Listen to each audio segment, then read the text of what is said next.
El silencio en la cámara de mando era tan denso que parecía una sustancia física capaz de asfixiar a los presentes.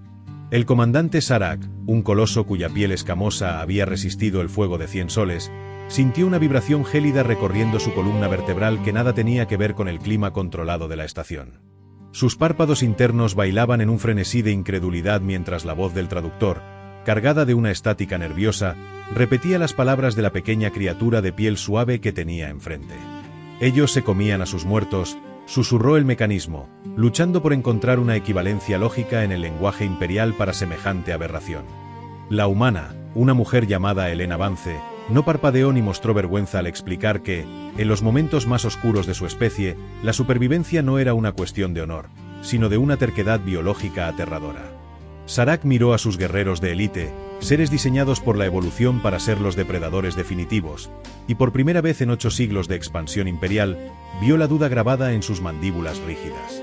La pequeña humana continuó hablando con una calma que resultaba más amenazadora que cualquier declaración de guerra, mencionando cómo sus antepasados hervían cuero o raspaban el almidón de las paredes solo para ganar unas horas más de vida, y en ese instante, el mapa estelar que Sarak pretendía redibujar comenzó a desmoronarse. 12 horas antes de este encuentro, la nave de guerra conquistador surcaba el vacío como una hoja de obsidiana cortando la seda. Sarak observaba la pantalla táctica con un desdén que rayaba en el aburrimiento, estudiando aquella nave humana llamada Horizonte que se movía con una elegancia curva y vulnerable, carente de las aristas agresivas que definían a las razas que entendían el verdadero significado del poder. Sus oficiales le informaron que la tecnología de estos recién llegados estaba siglos por detrás de la del Imperio Vitran, que sus cascos eran de papel frente a sus cañones de plasma y que su biología era tan frágil que un simple cambio en la presión atmosférica los desintegraría. Sarak chasqueó sus placas mandibulares con una risa seca, imaginando ya a estos humanos como una nueva casta de sirvientes, o en el peor de los casos, como una nota a pie de página en los anales de sus conquistas. Sin embargo, cuando aceptó la reunión diplomática en una estación minera abandonada, no esperaba encontrarse con un grupo de seres que caminaban hacia su posible aniquilación con una serenidad que desafiaba toda lógica militar. El capitán Elías Torne lideraba la delegación humana con una postura que no transmitía ni sumisión ni arrogancia, sino la quietud de una montaña que ha visto pasar 1000 tormentas. Cuando Sarak comenzó a recitar sus títulos y las 8 conquistas mundiales que lo respaldaban, esperaba ver el sudor de la angustia en los rostros de sus invitados, pero solo encontró ojos que analizaban cada uno de sus movimientos como si estuvieran diseccionando un espécimen de laboratorio. La doctora Vance, historiadora militar del grupo, fue quien rompió el protocolo al sugerir que, antes de discutir términos de rendición o integración, ambas especies compartieran los pilares de sus civilizaciones. Sarak, intrigado por lo que consideraba una última petición de un condenado, aceptó con la arrogancia de quien se cree un dios frente a mortales, describiendo cómo los Vitran fueron forjados en un mundo de gravedad aplastante y radiación letal, donde solo el más fuerte tenía derecho a respirar. Les mostró sus cicatrices, cada una un trofeo de una batalla ganada, y explicó que en su imperio la debilidad era un pecado que se purgaba con la extinción. Entonces fue el turno de los humanos, y el aire en la habitación comenzó a cambiar. Helena Vance proyectó imágenes de un lugar llamado Verdún, un paisaje de lodo y metal donde 1 millón de hombres habían sido triturados por el fuego de artillería durante meses, viviendo en zanjas infectas solo para avanzar unos pocos metros. Sarak sintió una punzada de incomodidad al ver que estos seres, sin escamas ni garras, se habían infligido voluntariamente sufrimientos que harían que un guerrero Vitran se quitara la vida por compasión. Los humanos hablaban de su historia no como una marcha de gloria, sino como una crónica de una resistencia psicótica. Mencionaron bombas que podían convertir ciudades en cenizas en un latido, armas que desarrollaron mientras aún luchaban entre ellos, y cómo, a pesar de tener el poder de borrar su propio mundo, eligieron seguir adelante en una cuerda floja de destrucción mutua. La curiosidad de Sarak se transformó en una alarma silenciosa cuando comprendió que no estaba frente a una especie débil, sino frente a una raza de supervivientes profesionales que habían convertido el dolor en su moneda de cambio. Para poner a prueba esta supuesta resistencia, Sarak ordenó un fallo controlado en los sistemas de soporte vital de la estación, dejando que la oscuridad y el frío absoluto se filtraran en la cámara de reuniones. Esperaba que los humanos suplicaran por clemencia o que entraran en un pánico desordenado, pero en lugar de eso, observó a través de sus visores térmicos cómo el capitán Torne y su equipo se movían con una eficiencia mecánica. Se agruparon para conservar el calor, improvisaron herramientas con piezas de su propio equipo y comenzaron a hackear los terminales de la estación con una calma gélida.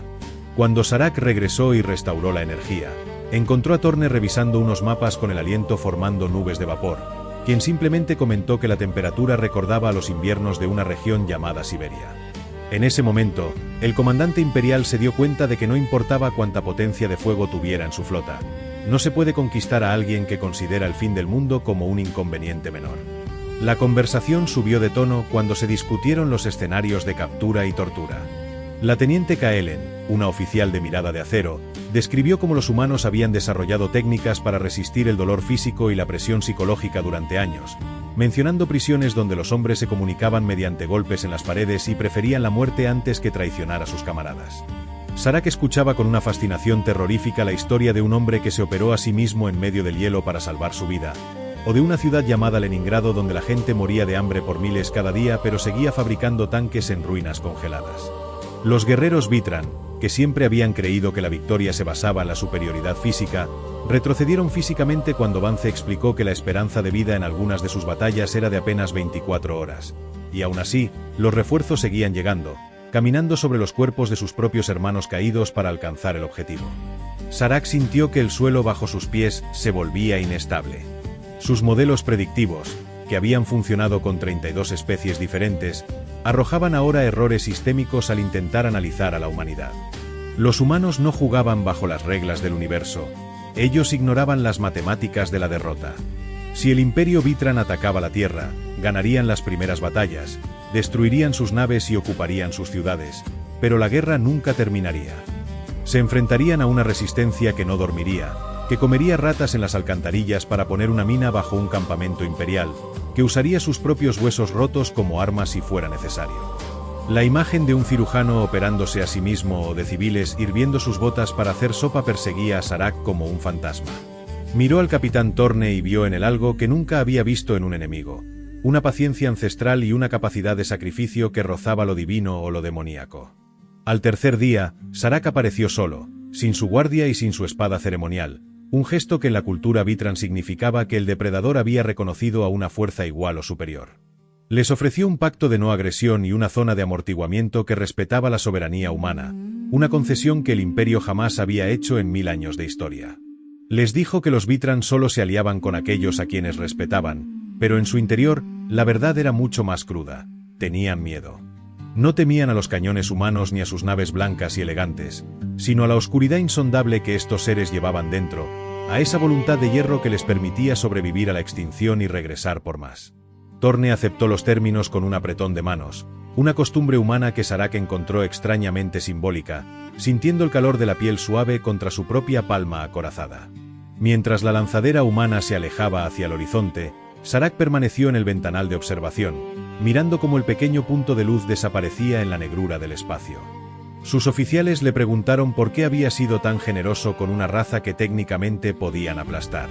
Sarak no les habló de táctica ni de recursos, solo les pidió que imaginaran un enemigo que, después de que le hubieran quitado todo, después de haber bombardeado sus hogares y quemado sus campos, se sentaría en las cenizas con una sonrisa sangrienta y esperaría el momento justo para devolver el golpe. Les explicó que el universo está lleno de monstruos con garras y colmillos, pero que hoy habían conocido a los únicos monstruos que podían convertir su propio sufrimiento en una fuente de poder inagotable.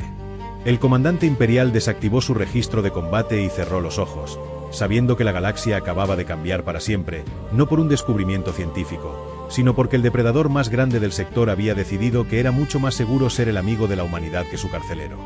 La historia de los humanos no era una lección de diplomacia, era una advertencia grabada en la sangre y el frío, y Sarak se aseguró de que el Imperio Vitran nunca la olvidara. Sarak permaneció ante el Gran Consejo del Imperio Vitran, sintiendo que el aire de la cámara palpitaba con un zumbido de gravedad artificial y el juicio silencioso de sus pares.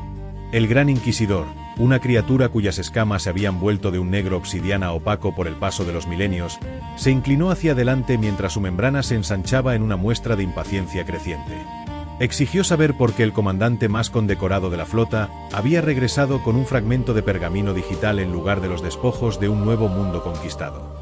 Sarak no retrocedió, aunque sintió el peso de 1000 años de tradición imperial presionando contra su pecho, y explicó que los humanos no poseían una tecnología que pudiera ser robada o un recurso que pudiera ser extraído, sino más bien un defecto en su psique colectiva que los hacía inmunes al concepto de rendición. Les dijo que luchar contra los humanos era participar en una guerra de desgaste contra una especie que encontraba un significado profundo en el mismo acto de ser reducida a polvo. Mientras el consejo debatía su cordura, una señal de prioridad absoluta destrozó el decoro de la cámara de mando. En los confines del sector Krell, una amenaza antigua y silenciosa había despertado, algo que los Vitran llamaban los cosechadores, entidades de energía cinética pura que se alimentaban de la integridad estructural de las cortezas planetarias. Durante siglos, el Imperio había evitado esas zonas sabiendo que ningún bombardeo orbital podría detener una fuerza que no respiraba ni pensaba. El Gran Inquisidor se burló de Sarak, sugiriendo que si esos humanos eran tan indestructibles como él afirmaba, quizás deberían ser ellos quienes mantuvieran la línea de defensa mientras la flota imperial se retiraba hacia sistemas más seguros. Aquello estaba destinado a ser una sentencia de muerte, una forma de deshacerse tanto de un comandante deshonrado como de una nueva especie inconveniente con un solo movimiento de genio político. Cuando el capitán Torne recibió la transmisión en el puente del horizonte, no preguntó sobre las probabilidades de éxito ni solicitó proyecciones de bajas. Simplemente estudió los datos tácticos y preguntó cuántos civiles quedaban atrapados en las colonias mineras que se encontraban en la trayectoria de los cosechadores. Sarak observó a través de un enlace de datos seguro cómo las naves humanas, esos vehículos curvos y aparentemente frágiles, no se alejaban de la tormenta cinética, sino que avanzaban directamente hacia su corazón. Los oficiales Vitran se burlaron de los humanos, esperando verlos destrozados como vidrio contra un martillo, pero los humanos no combatieron la tormenta solo con escudos. Comenzaron a desplegar anclajes masivos hechos de chatarra industrial y motores de gravedad reutilizados, atando literalmente sus naves a las placas tectónicas de los mundos agonizantes. Era una maniobra que debería haber desgarrado sus cascos y un nivel de estrés que ningún piloto Vitran soñaría con soportar, pero los humanos simplemente apretaron sus arneses y se aferraron al suelo. La doctora Vance, observando la telemetría desde un búnker que perdía oxígeno rápidamente, le habló a Sarak con una voz que sonaba como papel viejo. Le dijo que los humanos estaban acostumbrados a que las cosas se rompieran y que toda su civilización se había construido sobre las ruinas de cosas que habían fallado antes. Mientras los cosechadores comenzaban a lanzar pulsos de energía que derretían la superficie del planeta, los humanos empezaron a cantar a través de los canales de comunicación abiertos. No era un himno de victoria ni una oración de misericordia, sino un gruñido rítmico y bajo de canciones populares de 100 culturas diferentes, un sonido que sincronizaba sus latidos contra el caos del vacío. Estaban usando su propio terror como un metrónomo, transformando una masacre en un esfuerzo coordinado de pura y obstinada existencia. Las horas se convirtieron en días y la flota Vitran observó en un silencio respetuoso que finalmente se transformó en una comprensión fría de sus propias limitaciones. Los cosechadores, con todo su poder cósmico, dependían del miedo y la huida de sus presas para crear la fricción cinética de la que se alimentaban. Al negarse a moverse, al anclarse al mismo suelo que las entidades buscaban consumir, los humanos estaban matando de hambre a la amenaza. Estaban sacrificando sus naves, pieza por pieza, purgando atmósfera y eyectando módulos no esenciales solo para mantener su agarre sobre la corteza planetaria. Sarak vio a un ingeniero humano en un dron de reparación, con su traje remendado con cinta industrial y sus niveles de oxígeno en rojo, soldando tranquilamente una viga de soporte mientras el mundo detrás de él se agrietaba en 1000 fisuras brillantes. El hombre no parecía un guerrero, pero se movía con la sombría certeza de alguien que había decidido que el universo no tenía derecho a decirle cuándo debía morir. Para cuando los cosechadores se disiparon, frustrados por la falta de movimiento y el denso muro de desafío humano, el horizonte era un cascarón vacío y la mitad de la flota terrestre era poco más que chatarra flotante. Sin embargo, cuando los equipos de rescate Vitran se acercaron, encontraron a los supervivientes organizando ya operaciones de salvamento, compartiendo su poca agua restante con los mineros Krell rescatados y riendo sobre la mala calidad de las raciones de emergencia. El Gran Inquisidor, observando la transmisión desde la seguridad del Mundo Trono, colapsó lentamente su membrana mientras sus escamas de obsidiana temblaban ante la luz. Finalmente entendió lo que Sarak había visto en aquella estación abandonada. Los humanos no eran peligrosos porque fueran fuertes, eran peligrosos porque eran imposibles de quebrar, y una galaxia compartida con tal especie nunca volvería a ser la misma. Sarak caminó por el puente de la nave insignia humana, esquivando montones de cables quemados y cristales rotos. Encontró a Torne sentado sobre una caja de suministros médicos, con las manos temblando pero los ojos tan claros como las estrellas que acababan de defender. El comandante comprendió entonces que el pacto que había firmado no era solo un tratado, sino un salvavidas para el Imperio Vitran. Si los humanos alguna vez decidían que el imperio era un obstáculo para su supervivencia, no habría batalla, solo un colapso largo y agonizante que los Vitran nunca podrían ganar. Se detuvo ante el capitán humano y realizó algo que ningún oficial Vitran había hecho en la historia de su especie. Inclinó la cabeza y ofreció su mano, no como un conquistador o un diplomático, sino como un estudiante de una raza que había dominado el arte de vivir a través del fin del mundo. Torne tomó la mano y por un momento el silencio de la nave se sintió como el comienzo de una nueva era, una donde los monstruos de piel suave de la Tierra finalmente mostrarían a las estrellas lo que realmente significaba estar vivo. A medida que comenzaba la reconstrucción, otras especies del sector empezaron a susurrar sobre el cambio en las fronteras imperiales. Las naves de guerra Vitran, antes temidas, eran vistas escoltando cargueros humanos, y la expansión agresiva del imperio se había estancado en un periodo de observación intensa y silenciosa. Los humanos no parecían notar el asombro que inspiraban, preocupados por las tareas mundanas de la reconstrucción y la burocracia interminable de su propio gobierno. Estaban ocupados discutiendo sobre aranceles comerciales y leyes de zonificación planetaria, tratando la casi extinción de un sector como si fuera simplemente otro día difícil en la oficina. Sarak los observaba y se daba cuenta de que su verdadero poder residía en su normalidad, en la forma en que podían enfrentar una amenaza divina y luego quejarse del sabor del café 5 minutos después. Era un nivel de profundidad psicológica que los Vitran apenas comenzaban a vislumbrar, una reserva oculta de fuerza que hacía que todas las demás especies de la galaxia parecieran niños jugando con espadas de juguete. El futuro ya no era un camino seguro de dominio imperial, sino un paisaje cambiante de cooperación y pavor silencioso. Sarak sabía que mientras los humanos estuvieran satisfechos, la paz se mantendría, pero también sabía que su curiosidad era tan vasta como su resistencia. Eventualmente, querrían ver el mundo trono, querrían entender la biología Vitran y querrían compartir sus historias con cada rincón del imperio. Miró hacia las estrellas y no vio objetivos, sino posibilidades, preguntándose qué pasaría cuando el resto de la galaxia finalmente se diera cuenta de que los humanos no eran solo supervivientes, sino los arquitectos de un nuevo tipo de existencia. Los seres de piel suave habían llegado y el universo tendría que aprender a seguirles el ritmo o quedarse atrás, perdido en el polvo de su implacable y hermosa terquedad.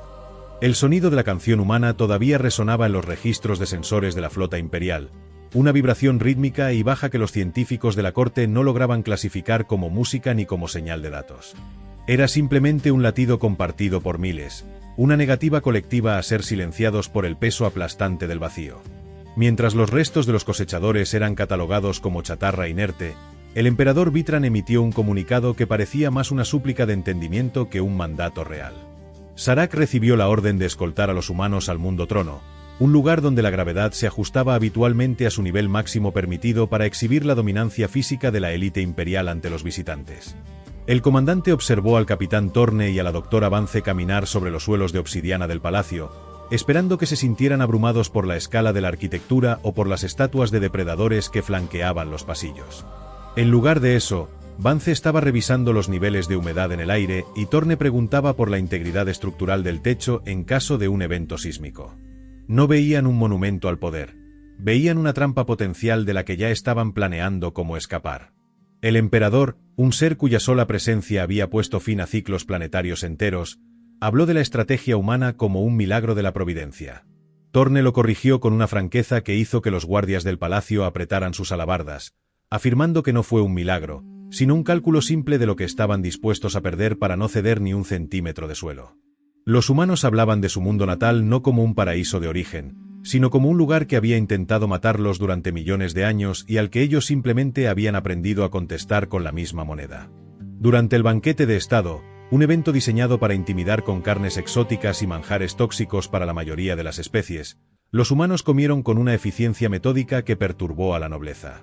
No saboreaban el estatus de la comida, cargaban combustible en sus cuerpos como si se estuvieran preparando para una marcha que podría durar una década.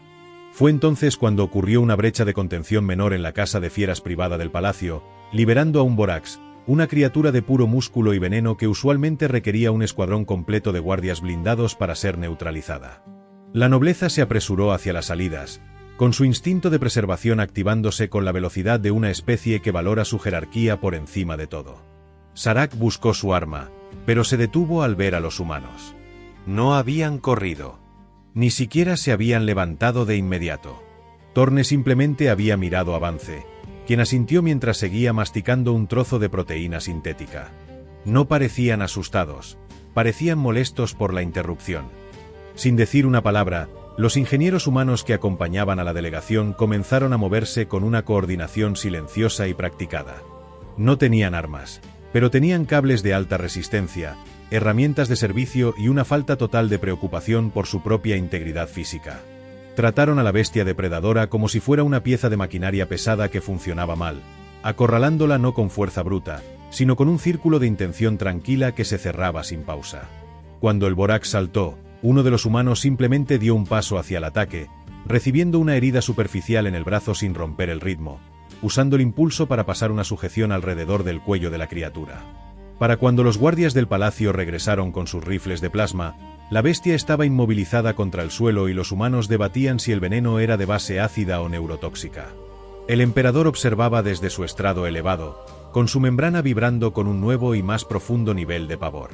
Comprendió que los Vitran habían construido un imperio basado en el miedo a la muerte, mientras que los humanos habían construido una civilización basada en la suposición de que ya estaban muertos y que todo lo que hacían era solo una forma de retrasar lo inevitable. Sarak vio al guardia que había sido herido. El humano ya estaba aplicando un parche temporal a su brazo, bromeando con un camarada sobre cómo los dientes de la criatura no eran ni la mitad de afilados que los de un animal doméstico de su hogar. La herida era profunda y el dolor debía ser significativo, pero el humano ni siquiera tuvo la decencia de hacer una mueca. Este incidente no fue registrado en los diarios diplomáticos oficiales, pero la historia se extendió por la capital como una enfermedad contagiosa.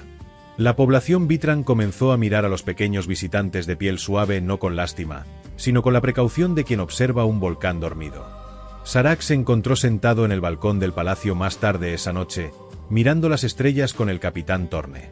El humano preguntó si los Vitran tenían algún juego que no involucrara la simulación de una masacre, y el comandante tuvo que admitir que la mayor parte de su cultura giraba en torno a la glorificación de la caza.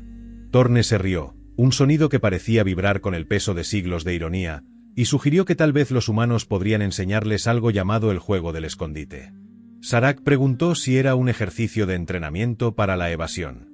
Torne respondió que era solo un juego que los niños jugaban para aprender que el hecho de que no puedas ver a alguien no significa que no esté justo detrás de ti. El comandante sintió un escalofrío que los calefactores del palacio no podían tocar, dándose cuenta de que incluso el juego humano era una preparación para las sombras. La verdadera revelación fue notar que los humanos estaban empezando a mostrar afecto por los Vitran. No era el afecto entre iguales, sino el interés protector de un hermano mayor viendo a uno menor tropezar. Empezaron a sugerir mejoras en las instalaciones médicas imperiales, no para presumir, sino porque encontraban que la tasa de mortalidad Vitran en combate era vergonzosamente alta.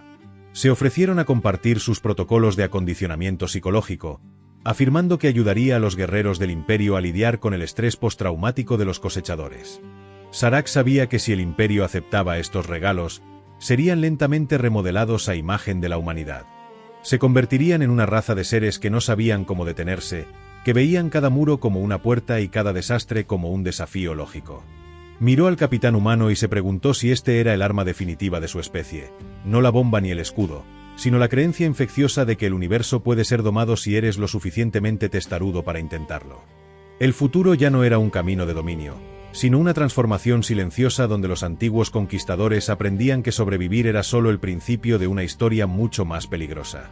La luz del sol rojo de los Vitran bañaba el salón de mapas tácticos con un tono carmesí que recordaba a Sarak la sangre que había derramado en mundos lejanos, pero la verdadera amenaza no estaba en las fronteras, sino sentada tranquilamente frente al devorando una manzana. El capitán Torne observaba el holograma de un sistema estelar colapsando en el borde del territorio imperial, un fenómeno conocido como la Gran Grieta donde la realidad misma se fragmentaba bajo el peso de una singularidad inestable. Los Vitran habían declarado esa zona como un cementerio eterno, prohibiendo el paso a cualquier nave debido a las fluctuaciones gravitatorias que despedazaban el blindaje de neutrones en segundos. Sin embargo, Torne no veía un muro infranqueable, sino una oportunidad logística. Mencionó casualmente que los humanos tenían un término para los lugares donde las leyes de la física dejaban de tener sentido y que solían enviar a sus estudiantes de posgrado a esos sitios para que aprendieran a pensar de forma creativa. Sarak sintió que sus placas mandibulares crujían ante la sola idea de que una especie tratara un apocalipsis gravitatorio como una excursión académica, y comprendió que el verdadero peligro de la humanidad no era su capacidad para luchar, sino su incapacidad absoluta para aceptar que algo era imposible. A medida que las semanas de estancia en el mundo trono se convertían en meses, los Vitran empezaron a notar cambios sutiles en la infraestructura misma de su sociedad que no provenían de tratados diplomáticos, sino de la simple presencia humana. En los astilleros imperiales, los ingenieros terrestres habían comenzado a trabajar hombro con los técnicos locales, introduciendo conceptos que para el imperio resultaban heréticos. Los humanos no reparaban las naves para que volvieran a su estado original, las reconstruían utilizando lo que ellos llamaban redundancias críticas.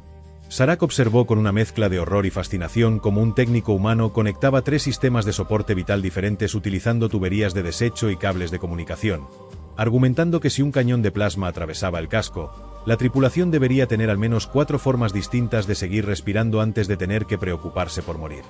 Para los Vitran, la muerte en combate era un honor final, pero para los humanos, morir por un fallo en el equipo era un insulto a la inteligencia que no estaban dispuestos a tolerar. El comandante empezó a preguntarse si la flota imperial, antes una fuerza de ataque pura, se estaba convirtiendo en una extensión de la voluntad de hierro de la Tierra, una que no buscaba la gloria en la destrucción, sino la invencibilidad a través de la persistencia. Un día, durante una prueba de motores en la atmósfera superior, una tormenta de iones sin precedentes atrapó a una lanzadera de transporte llena de crías de la nobleza Vitran. Los sistemas de navegación imperiales fallaron al instante, y los protocolos dictaban que se debía esperar a que la tormenta pasara para recuperar los restos, pues enviar una misión de rescate era condenar a más guerreros a una muerte segura. Sarak se preparaba para informar al emperador sobre la pérdida necesaria cuando Torne entró en la sala de control, todavía con su uniforme de diario y una taza de café en la mano. No pidió permiso ni esperó órdenes. Simplemente activó un canal de comunicación de corto alcance y comenzó a dar instrucciones a los pilotos humanos que patrullaban la zona. Les dijo que era hora de aplicar la maniobra del pescador, un término que Sarak no reconoció hasta que vio lo que ocurrió en la pantalla. 4 naves humanas se lanzaron directamente hacia el corazón de la tormenta, utilizando sus propios cascos para recibir los impactos de los rayos iónicos y creando una burbuja de sombra estática en el centro del caos. No estaban usando tecnología avanzada, estaban usando sus naves como escudos humanos literales, sufriendo daños estructurales masivos para proteger a unos niños de una especie que, meses atrás, quería esclavizarlos. Cuando la lanzadera Vitran aterrizó a salvo, escoltada por 4 naves terrestres que apenas lograban mantenerse en el aire con sus motores echando chispas y sus sensores derretidos, la plaza del palacio se quedó en un silencio que pesaba más que la gravedad del planeta. Los guerreros de la élite imperial observaron a los pilotos humanos salir de sus cabinas, cubiertos de hollín y con quemaduras por la radiación, pero lo primero que hicieron no fue pedir atención médica. Se acercaron a los niños Vitran y empezaron a revisar si estaban heridos, ofreciéndoles pequeñas raciones de dulces químicos que llevaban en los bolsillos. Sarak vio al emperador observar la escena desde el balcón superior y notó que, por primera vez en la historia registrada de su linaje, el soberano no tenía las membranas extendidas en señal de dominio. Estaba encogido, con un gesto que los humanos podrían interpretar como una profunda y dolorosa epifanía. Los Vitran habían pasado milenios intentando ser los depredadores más fuertes de la galaxia, solo para darse cuenta de que el depredador más peligroso es aquel que decide, por voluntad propia, que prefiere ser un salvador. Torne se acercó a Sarak en medio del bullicio del rescate y le preguntó si tenían algún lugar donde pudieran conseguir piezas de repuesto para las naves, comentando con una sonrisa cansada que su jefe de mecánicos lo iba a matar por el estado de los motores. Sarak no respondió de inmediato. Estaba mirando la mano del capitán, que temblaba levemente por la descarga de adrenalina, y comprendió que el valor humano no era la ausencia de miedo, sino una elección consciente de ignorarlo en favor de algo que ellos llamaban decencia común. El comandante se dio cuenta de que si el imperio alguna vez intentaba traicionar este pacto, no se enfrentarían a soldados, sino a una fuerza de la naturaleza que no comprendía el concepto de límites ni de pérdidas aceptables. La humanidad no había venido a las estrellas para conquistar mundos, sino para demostrar que el universo, con toda su frialdad y sus tormentas, podía ser obligado a retroceder ante la simple y terca insistencia de un grupo de seres de piel suave que se negaban a dejar a nadie atrás. A partir de ese día, el concepto de guerra en el sector cambió para siempre. Los Vitran dejaron de entrenar a sus reclutas solo en el arte de la matanza y empezaron a estudiar los manuales de ingeniería de emergencia y los protocolos de búsqueda y rescate de la Tierra. Sarak pasaba sus noches leyendo sobre una antigua ciudad humana llamada Rotterdam que fue reconstruida de las cenizas, o sobre misiones espaciales donde los hombres sobrevivieron usando filtros de aire hechos con calcetines y cinta adhesiva. Entendió que el secreto de la humanidad no estaba en sus armas de destrucción masiva, sino en su capacidad para encontrar esperanza en un callejón sin salida. La galaxia ya no era un tablero de ajedrez donde las piezas se sacrificaban por el rey. Ahora era un taller inmenso donde cada problema era una invitación para que los humanos demostraran que podían arreglarlo. Sarak miró al horizonte, donde las naves blancas de la Tierra se mezclaban con las obsidianas del Imperio, y supo que mientras esos seres caminaran entre ellos, el fin del mundo sería simplemente otro problema técnico que resolver con un poco de café y una terquedad legendaria. La quietud que siguió al rescate de los linajes nobles no era una paz ordinaria, sino el inicio de una transformación profunda que se filtraba por las grietas del antiguo orgullo imperial. Sarak observaba desde los balcones del mundo trono como los técnicos terrestres, hombres y mujeres que apenas llegaban al hombro de un soldado Vitran, caminaban entre los imponentes monumentos de obsidiana con cintas métricas y dispositivos de escaneo, tratando la sagrada arquitectura del imperio como si fuera un rompecabezas que necesitaba ser reforzado. No había en ellos temor reverencial, solo una curiosidad práctica que resultaba más inquietante que cualquier declaración de guerra. El comandante escuchó los informes de las fronteras donde antes el imperio imponía su voluntad por la fuerza y ahora se encontraba enviando delegaciones para estudiar lo que los humanos llamaban gestión de crisis y psicología de masas. Los Vitran estaban aprendiendo que su dominio se basaba en la integridad física de sus cuerpos, mientras que el poder de la humanidad residía en una red invisible de voluntad colectiva que se fortalecía justamente cuando las estructuras materiales fallaban. El verdadero desafío a la estabilidad del sector surgió cuando un fenómeno espacial errático, conocido como la singularidad del vacío, comenzó a expandirse en una zona rica en minerales estratégicos, amenazando con devorar estaciones mineras enteras en cuestión de ciclos. La doctrina Vitran dictaba la retirada inmediata y la purga de los archivos para evitar que la tecnología cayera en el olvido, aceptando la pérdida de miles de vidas como un sacrificio necesario al destino. Sin embargo, el capitán Torne no dio órdenes de retirada. En su lugar, solicitó permiso para desplegar lo que él llamó una brigada de ingeniería de vanguardia. Sarak observó con una mezcla de pavor y asombro como naves humanas desvencijadas, remolcadores que parecían sostenidos por la pura esperanza y la soldadura vieja, se lanzaban hacia el horizonte de sucesos de la anomalía. No estaban allí para luchar contra la gravedad, sino para anclarse a ella, utilizando una técnica de resonancia armónica que los humanos habían perfeccionado durante sus siglos de guerras nucleares y desastres climáticos en la Tierra. Durante el punto más crítico de la operación, cuando las naves humanas comenzaron a brillar bajo el estrés térmico de la distorsión espacial, los canales de comunicación imperiales se llenaron de un ruido constante que no eran órdenes militares, sino una mezcla de bromas, quejas sobre la calidad del aire reciclado y relatos de supervivientes de tormentas terrestres. Los humanos estaban normalizando el apocalipsis en tiempo real. Un ingeniero, cuya nave estaba perdiendo el blindaje exterior a un ritmo alarmante, se tomó el tiempo para explicarle a un asustado oficial Vitran que la realidad era maleable si uno era lo suficientemente testarudo para no aceptar su colapso. Esta actitud, esta negativa visceral a reconocer la derrota incluso cuando los sensores mostraban un fallo sistémico total, comenzó a infectar a la flota imperial. Los pilotos Vitran, antes rígidamente lógicos, empezaron a imitar las maniobras arriesgadas de sus aliados, encontrando una extraña satisfacción en desafiar las probabilidades matemáticas que antes dictaban sus vidas. Cuando la anomalía fue finalmente contenida, no mediante una superarma, sino a través de una red de cables de gravedad y la sincronización manual de 1000 motores humanos, el sector permaneció intacto. Sarak bajó al muelle de reparaciones para encontrar a Torne sentado sobre una viga de acero, compartiendo un tubo de pasta proteica con un guerrero de élite Vitran que antes habría preferido la muerte a tal proximidad con un ser inferior. El guerrero estaba escuchando atentamente una historia sobre una ciudad humana que había sido construida sobre un pantano y que, a pesar de hundirse unos milímetros cada año, seguía siendo un centro de cultura y vida. El comandante comprendió que la mayor amenaza para el orden del imperio no era una invasión terrestre, sino la seducción de su filosofía de supervivencia. Los humanos estaban enseñando a los Vitran que la gloria no residía en la conquista de otros, sino en la conquista de la propia desesperación. El emperador convocó a Sarak a una audiencia privada en la cámara más profunda del palacio, donde las luces eran tenues y el peso de la historia se sentía casi físico. El soberano admitió que los modelos de simulación ahora mostraban que en un conflicto prolongado, los humanos no necesitarían destruir la flota imperial.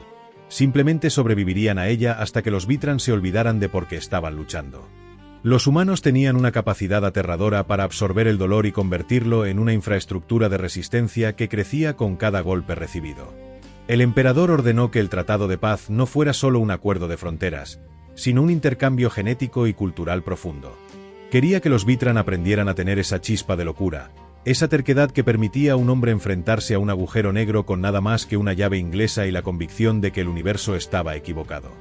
A medida que las naves humanas se preparaban para partir hacia el siguiente sector, Serac sintió que el vacío del espacio ya no le parecía un desierto hostil, sino un lienzo lleno de posibilidades de reparación. Se despidió de Torne con un gesto que ya no era una formalidad diplomática, sino el saludo de un camarada que ha visto el abismo y ha decidido no parpadear. Los humanos se alejaban, dejando atrás un imperio que ya no buscaba la perfección en la guerra, sino la excelencia en la resiliencia.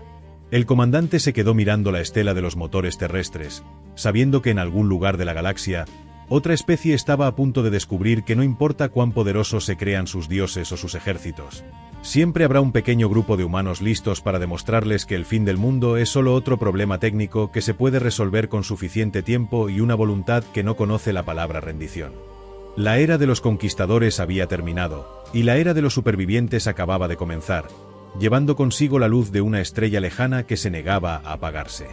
La vibración de los reactores imperiales siempre había sido una sinfonía de orden absoluto, un zumbido que aseguraba a cada ciudadano del imperio que el universo era una maquinaria bajo control.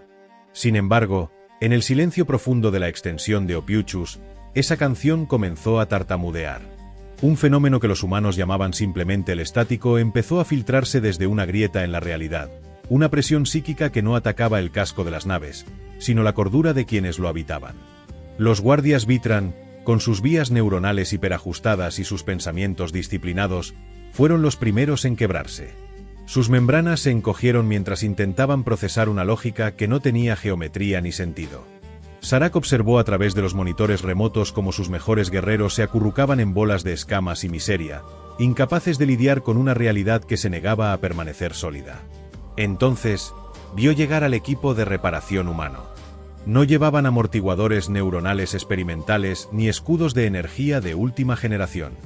Llevaban auriculares antiguos de alta resistencia y tarareaban canciones que sonaban como si vinieran de una taberna polvorienta en un mundo que había olvidado el significado de la paz hace mucho tiempo.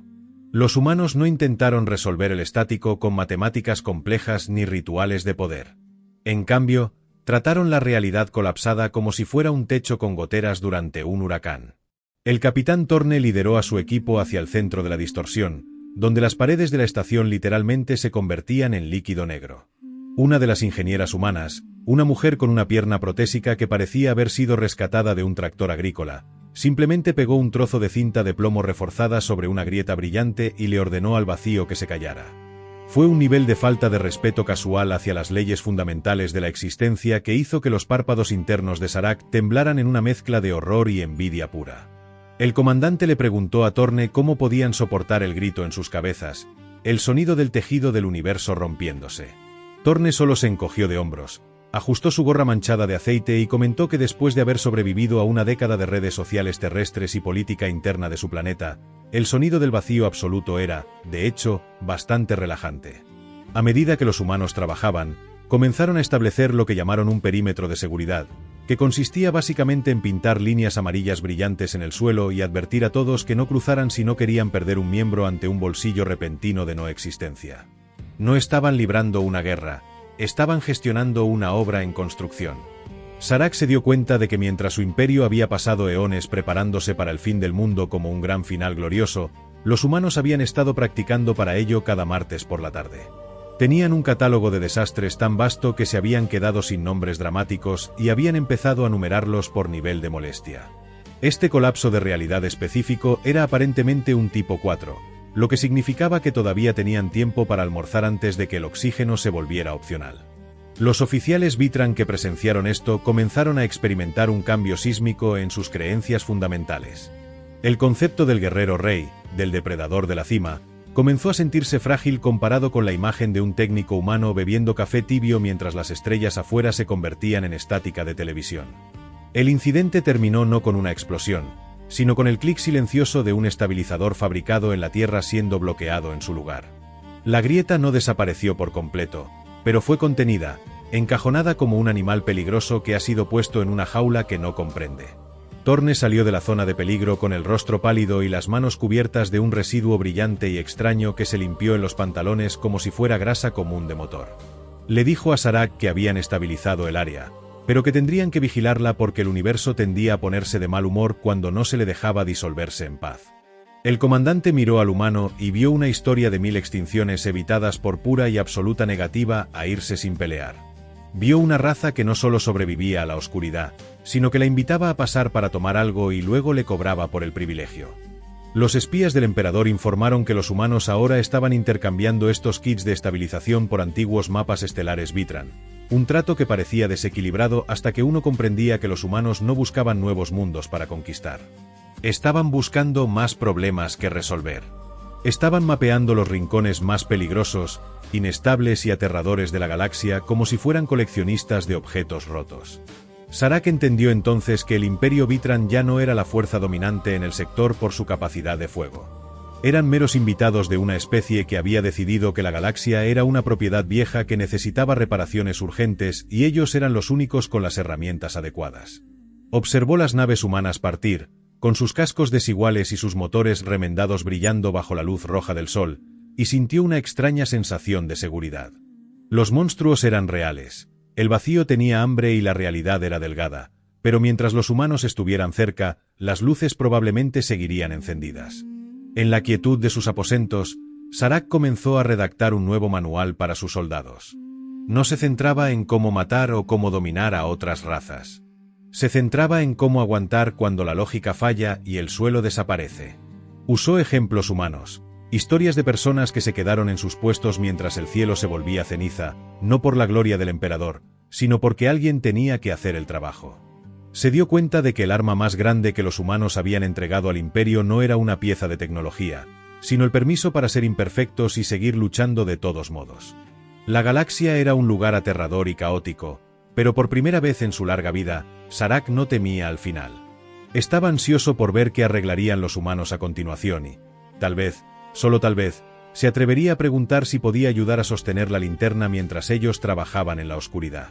El comandante Sarak observaba las pantallas de telemetría mientras el convoy humano se adentraba en la zona del silencio, un cementerio estelar que el Imperio Vitran había borrado de sus mapas oficiales hacía 3 dinastías tras la Gran Purga. Para los Vitran, ese sector era una advertencia de la futilidad de la vida frente a la entropía, pero para los humanos, parecía ser un mercado de pulgas de proporciones astronómicas. Torne se rascaba la barba mientras señalaba un casco de batalla Vitran que flotaba a la deriva, cubierto de musgo espacial y radiación ionizante, comentando que con un par de soldaduras de arco y un nuevo núcleo de fusión, esa reliquia podría ser un excelente museo flotante o una estación de paso para comerciantes independientes. Sarak sentía que sus escamas se erizaban no por el frío del vacío, sino por la absoluta falta de respeto que los humanos mostraban hacia el concepto de lo irrevocable. Pronto, el radar detectó una señal de pulso intermitente proveniente de un planeta que debería ser una roca estéril llamado Vespera 4. Los archivos imperiales indicaban que la atmósfera era corrosiva y la fauna local era capaz de disolver el blindaje de polímero en minutos. Sarak sugirió un bombardeo preventivo para despejar el área de aterrizaje, pero la doctora Vance simplemente levantó una ceja y sacó un par de botas de goma reforzadas de un armario, diciendo que el equipo de botánica estaba ansioso por ver si el ácido local servía para mejorar el rendimiento de sus baterías domésticas. Caminaron sobre la superficie del planeta mientras los sensores de los trajes Vitran gritaban alertas de peligro de muerte cada 3 segundos, mientras los humanos recolectaban muestras de lodo tóxico con la misma alegría con la que un niño recoge conchas en la playa. El horror alcanzó su punto máximo cuando encontraron los restos de una antigua guarnición Vitran. Los esqueletos de los guerreros seguían en sus puestos, momificados por el aire químico, pero en medio de la desolación, los humanos encontraron algo vivo. Una pequeña colonia de insectos que se alimentaba de la radiación y que los Vitran consideraban una plaga apocalíptica. Torne se agachó frente a un nido y, en lugar de incinerarlo, sacó un poco de azúcar de su ración de emergencia. Sarak gritó una advertencia, esperando ver al capitán humano reducido a huesos en un instante, pero los insectos simplemente rodearon el dulce y comenzaron a vibrar en una frecuencia casi musical. Torne comentó que todo en el universo solo tiene hambre y que, si les das algo mejor que comer que tu propia cara, suelen ser vecinos bastante razonables. En ese momento, la tierra comenzó a temblar bajo sus pies. Una criatura colosal, un leviatán de las profundidades de Vespera 4, emergió de las dunas de cristal. Era un ser que los mitos Vitran describían como el verdugo de los mundos. Sarak preparó sus cañones de brazo, listo para una última defensa gloriosa, pero vio que los humanos no desenfundaron sus armas. En lugar de eso, Vance sacó un proyector de frecuencia sónica y Torne empezó a tararear la misma melodía que usaron durante el incidente del estático. No estaban cazando a la bestia, la estaban saludando. El leviatán se detuvo, sus múltiples ojos enfocándose en los pequeños seres de piel suave, y emitió un estruendo que sacudió los pulmones de Sarak. Los humanos se rieron, afirmando que el monstruo solo estaba quejándose del ruido de los generadores imperiales que todavía funcionaban en las ruinas. El comandante Vitran se sentó en el suelo, ignorando las alertas de corrosión de su traje. Comprendió que el imperio había pasado milenios intentando subyugar la naturaleza a través del exterminio, mientras que los humanos se habían pasado su existencia intentando hacer amigos entre las ruinas de su propio caos. No eran invencibles por su fuerza, sino por su capacidad de encontrar un lugar en cualquier infierno y llamarlo hogar. Torne le ofreció una mano para levantarse, con la palma manchada de aquel azúcar y polvo de cristal, y le dijo que Vespera 4 no necesitaba ser borrada de los mapas, sino que necesitaba un buen administrador y quizás un centro de investigación. Sarak miró a la bestia colosal, que ahora parecía casi dócil bajo la influencia de la presencia humana, y sintió una punzada de alivio mezclada con una inquietud eterna. De regreso en el horizonte, Sarak observó cómo los humanos catalogaban los virus letales del planeta como posibles ingredientes para nuevas medicinas y discutían sobre la arquitectura de los antiguos Vitran con una curiosidad que rayaba en lo amoroso. Se dio cuenta de que si la galaxia era una máquina rota, los humanos no solo eran los mecánicos, eran el aceite que permitía que las piezas oxidadas volvieran a moverse sin rechinar. El imperio ya no era un conquistador, sino un pasajero en un viaje diseñado por una raza que no le temía a los monstruos porque sabía que ellos también podían disfrutar de una buena canción. Sarak cerró sus ojos y por primera vez en siglos, no soñó con conquistas, sino con la posibilidad de que el universo fuera, a pesar de todo su horror, un lugar donde valiera la pena sentarse a esperar el amanecer. La influencia de la Tierra se extendía como una raíz que no pedía permiso para crecer, transformando los protocolos de combate en manuales de convivencia intersectorial. Los oficiales de alto mando en el Mundo Trono empezaban a quejarse de que sus soldados preferían aprender a cocinar raciones humanas que a mantener sus rifles de plasma, pero incluso ellos no podían negar que la tasa de deserción y suicidio en la frontera había caído a niveles mínimos. Sarak sabía que el cambio era irreversible. El imperio Vitran estaba mutando, pero en su lugar estaban haciendo algo mucho más resistente, algo que olía a café barato y a la determinación ciega de una especie que nunca aprendió a aceptar un no por respuesta. Miró hacia el vacío y sonrió, preguntándose qué otra pesadilla galáctica estaban los humanos a punto de invitar a cenar. La estación orbital de Krios se balanceaba sobre el borde de una supernova detenida en el tiempo, un fenómeno que los Vitran consideraban una aberración divina y un recordatorio de que el universo odiaba la vida. Para Sarak, aquel sol congelado en su momento de máxima expansión era un sudario de fuego que amenazaba con devorar todo rastro de civilización en el sector, pero mientras su flota mantenía una distancia de seguridad prudencial, las naves de construcción humanas estaban prácticamente rozando la corona solar. El comandante observaba con una mezcla de vértigo y náuseas cómo los humanos instalaban andamios de acero reforzado alrededor de una estrella que estaba a punto de explotar, hablando por los canales de radio sobre las ventajas de tener una calefacción central de tal magnitud para sus colonias mineras cercanas. Torne se encontraba en el centro de la operación, sentado en una silla de plástico plegable en la cubierta de observación de su nave remolcadora, quejándose amargamente de que el café se enfriaba demasiado rápido a pesar de estar a pocos kilómetros de un infierno nuclear. El problema que los había llevado allí era un fallo en los estabilizadores cuánticos que mantenían la estrella en ese estado de suspensión artificial. Si los generadores fallaban, la supernova se reanudaría y borraría el sistema de los mapas en un latido. Sarak había dado la orden de evacuación total, aceptando la pérdida de la estación y de todos sus tesoros arqueológicos, pero los humanos simplemente habían solicitado que les enviaran un plano detallado del sistema de refrigeración de la estrella. La doctora Vance le explicó a Sarak que en la Tierra habían tenido una crisis energética en el siglo XXI que les enseñó a no desperdiciar nunca una buena fuente de calor, y que lo que los Vitran llamaban el fin de los tiempos, los humanos lo llamaban simplemente una caldera con mal mantenimiento. Fue en ese momento cuando la estrella emitió un pulso gravitatorio que hizo que el blindaje de la flota imperial vibrara con un chirrido agónico, mientras las naves humanas ni siquiera rompieron la formación. Torne se puso el casco de su traje, que tenía más parches que metal original, y descendió personalmente al núcleo de la estación Krios para buscar la válvula de purga manual. Saarak le advirtió que los niveles de radiación allí abajo desintegrarían sus células en cuestión de minutos, pero el capitán humano solo respondió que ya se había sometido a peores tratamientos de quimioterapia en su juventud y que, comparado con eso, un poco de radiación solar era casi como un bronceado de vacaciones. Lo vieron entrar en el pasillo central, un lugar donde el aire mismo brillaba con un tono azulado letal, caminando con la pesadez de quien va a arreglar una gotera en el sótano un domingo por la tarde. El comandante imperial comprendió que la diferencia entre sus razas no era la fuerza, sino la perspectiva. Los Vitran veían la muerte como un destino solemne, mientras que los humanos la veían como un error administrativo que podía ser ignorado si se tenía la herramienta adecuada. Mientras Torne luchaba con una palanca de acero que llevaba siglos oxidada, el sol comenzó a emitir un rugido sónico que se transmitía a través de las cubiertas de las naves. Los guerreros Vitran cayeron de rodillas, rezando a sus antiguos dioses de la guerra para que la transición a la otra vida fuera rápida, pero los ingenieros humanos simplemente subieron el volumen de su música para amortiguar el estruendo. Vance estaba coordinando la salida de vapor radiactivo, dando instrucciones de que abrieran las compuertas 3 y 4 como si estuviera ventilando una cocina después de quemar el pan. No había épica en sus movimientos, solo una rutina agotadora y práctica. Cuando Torne finalmente logró girar la válvula, el pulso solar retrocedió, la estrella se calmó y los niveles de alerta volvieron a los parámetros de seguridad. El capitán salió del núcleo rascándose la nuca, molesto porque se había roto una uña en el proceso. Saarak bajó a la estación para encontrarse con ellos y vio que los humanos ya estaban montando un puesto de comida rápida en el muelle de carga, vendiendo sándwiches de jamón a los aterrorizados supervivientes Vitran. El comandante se detuvo frente a Torne y le preguntó cómo era posible que no sintieran el peso de lo que acababa de suceder, el hecho de que habían estado a milímetros de ser borrados de la existencia.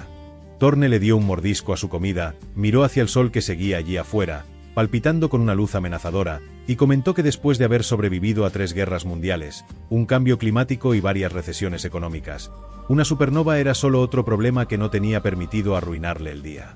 Saarak sintió que el honor imperial era una armadura muy delgada frente a la piel de un hombre que había aprendido a burlarse del apocalipsis. La estancia de la humanidad en el sector estaba cambiando el tejido mismo de la realidad social de los Vitran. Los jóvenes guerreros ya no querían morir por la gloria del emperador. Querían aprender los secretos de la soldadura subatómica y entender cómo los humanos podían reírse en medio de un colapso estelar. El imperio se estaba desmoronando, pero no por el fuego de los cañones, sino por la introducción de la idea de que la tragedia es opcional si se tiene suficiente terquedad. Saarak terminó su informe para el Mundo Trono advirtiendo que los humanos eran la especie más peligrosa de la galaxia no porque fueran destructivos, sino porque hacían que el peligro pareciera aburrido. El comandante se sentó junto a Torne, aceptó un sándwich que probablemente era tóxico para su biología y, por primera vez en su vida, dejó de preocuparse por el fin del universo para empezar a preocuparse por el sabor de la mostaza.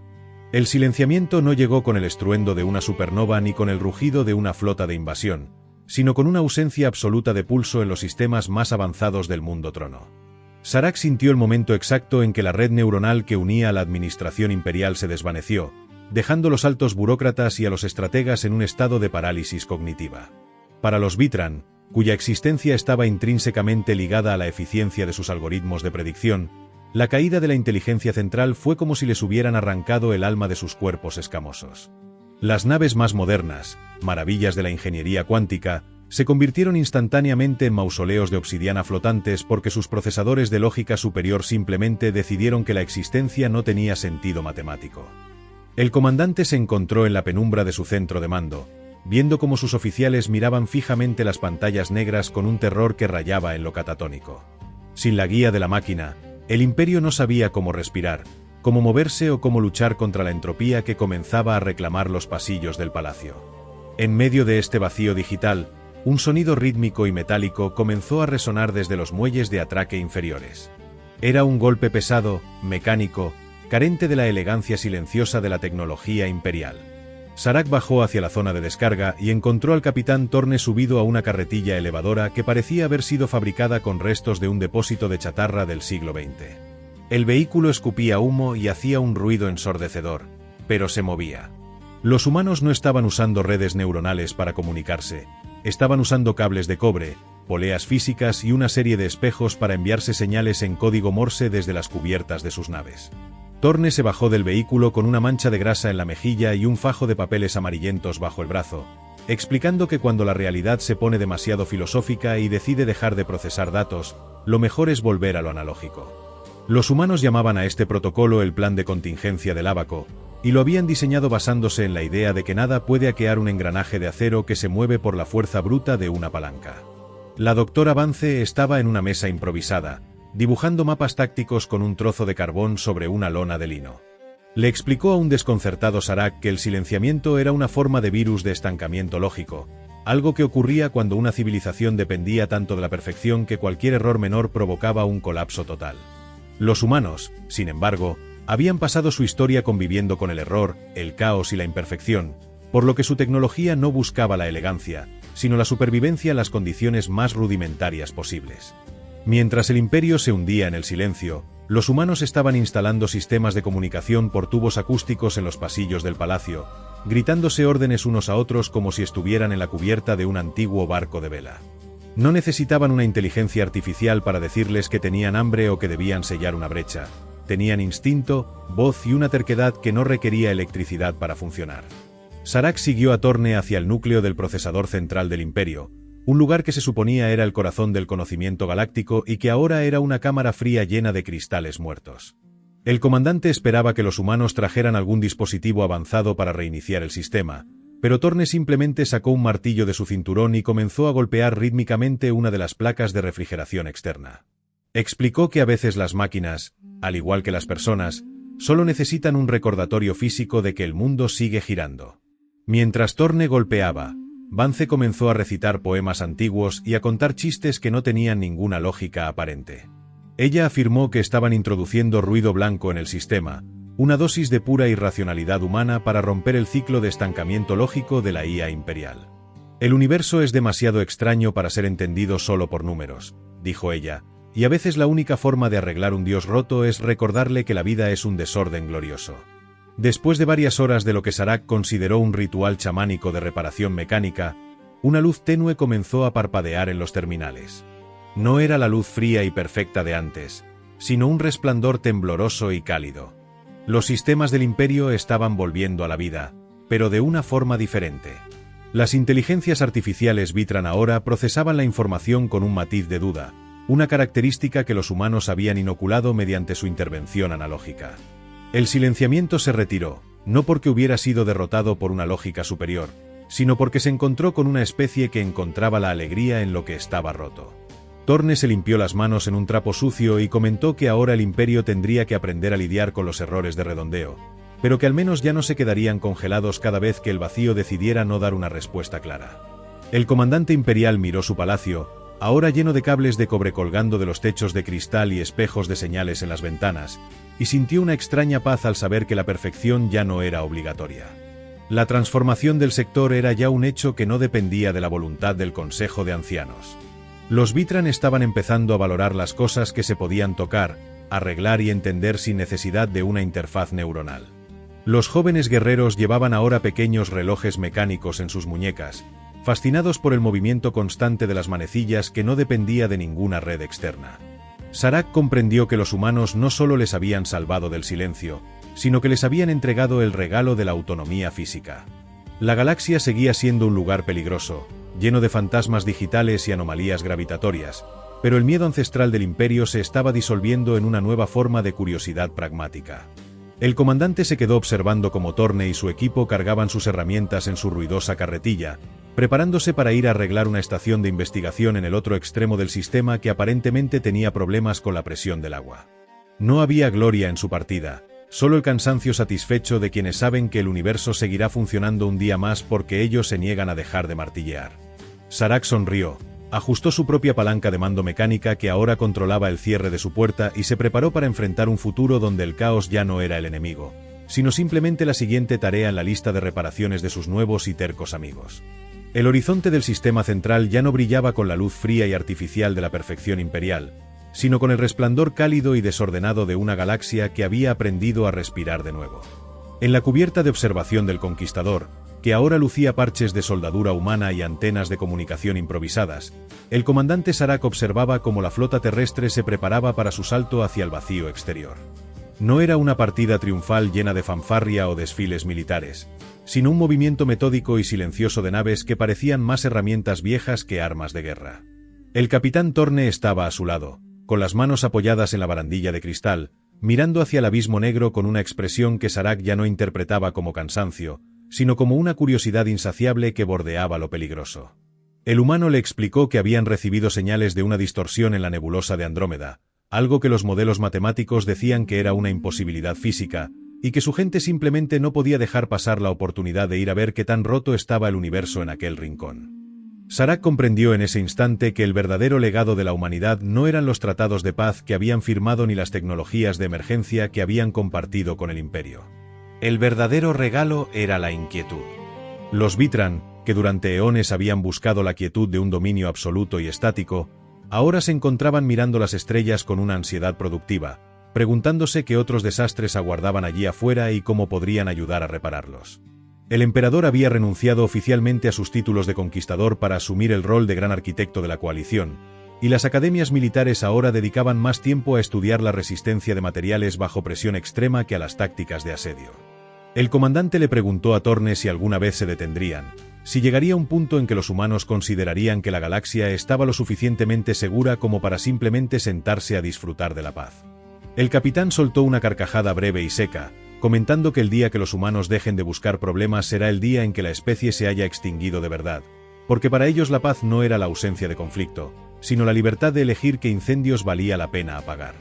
Mientras las naves blancas de la Tierra encendían sus motores de salto, creando pequeñas fisuras luminosas en el tejido del espacio, Serac sintió una punzada de soledad que no había experimentado en sus siglos de vida guerrera. Se había acostumbrado a la presencia de esos seres que comían veneno por diversión y que martilleaban las leyes de la física hasta que éstas se ajustaban a sus necesidades. Miró su propia mano escamosa y notó un pequeño anillo de acero que Thorne le había regalado, una pieza de artesanía rústica hecha con el metal de una tubería de la estación Krios. El humano le dijo que era un recordatorio de que incluso el metal más común puede sostener el peso de un sol si se forja con la intención correcta. Los humanos desaparecieron en un parpadeo de luz, dejando tras de sí un vacío que no se sentía como una pérdida, sino como una invitación. El sector estaba ahora lleno de mundos que ya no temían a la oscuridad, porque sabían que en algún lugar de la inmensidad había una especie de piel suave que probablemente ya estaba instalando una cocina y un taller de reparaciones en el corazón del próximo agujero negro que encontraran. La doctora Vance envió un último mensaje desde la nave insignia, un archivo que contenía no coordenadas ni datos técnicos, sino una recopilación de cuentos infantiles terrestres sobre héroes que fallaban una y otra vez hasta que finalmente lograban vencer por pura insistencia. Serac entendió que esa era la verdadera arma secreta que habían inoculado en la cultura Vitran, la aceptación del fracaso como el primer paso hacia una solución creativa. El imperio ya no era una maquinaria de obsidiana, era un organismo vivo, lleno de cicatrices, errores y una voluntad renovada que olía a esperanza y a aceite de motor. El comandante dio la orden de virar hacia las colonias periféricas, donde los informes indicaban que una tormenta de arena ácida estaba dificultando la producción de alimentos. Ya no iba allí para sofocar una rebelión o exigir tributos, sino para ver si sus nuevos protocolos de filtración humana funcionaban bajo presión real. Se sentó en su silla de mando, ajustó los controles analógicos que Thorne le había ayudado a instalar y sintió que el universo, con todo su caos y su entropía, era finalmente un lugar donde valía la pena vivir. El eco de la canción humana seguía vibrando en los mamparos de la nave, una melodía que hablaba de caminos largos y de regresos imposibles. Serac sabía que la galaxia nunca volvería a ser silenciosa ni perfecta, y que los problemas que vendrían serían más grandes y extraños que cualquier cosa que hubieran enfrentado antes. Pero mientras observaba el rastro de luz que los humanos habían dejado en el vacío, el comandante de 117 batallas no sintió miedo. Se dio cuenta de que la mayor fortaleza de una especie no reside en su capacidad para no caer, sino en la velocidad con la que se levanta, se limpia el polvo y pregunta quién tiene una llave inglesa a mano. La historia de los conquistadores había muerto para dar paso a la epopeya de los supervivientes, y Serac estaba listo para escribir el siguiente capítulo, sabiendo que en algún rincón remoto del cosmos, sus amigos humanos estarían haciendo exactamente lo mismo, desafiando los dioses con una sonrisa cansada y una terquedad que ni el fin del tiempo podría sofocar. El viaje apenas comenzaba y, por primera vez, el destino era lo de menos comparado con la gloriosa e imperfecta necesidad de seguir adelante. Gracias por acompañarme en esta historia. Si lo que viste te inspiró o te hizo reflexionar, suscríbete a Neuroverso y únete a esta comunidad donde exploramos el futuro para aprender lecciones para nuestra vida. Sígueme también en mis redes sociales para no perderte ningún relato y ser parte de este viaje. Porque en Neuroverso creemos que las historias de ciencia ficción no solo entretienen, también nos enseñan a vivir mejor. Neuroverso. Historias del futuro, lecciones para tu vida.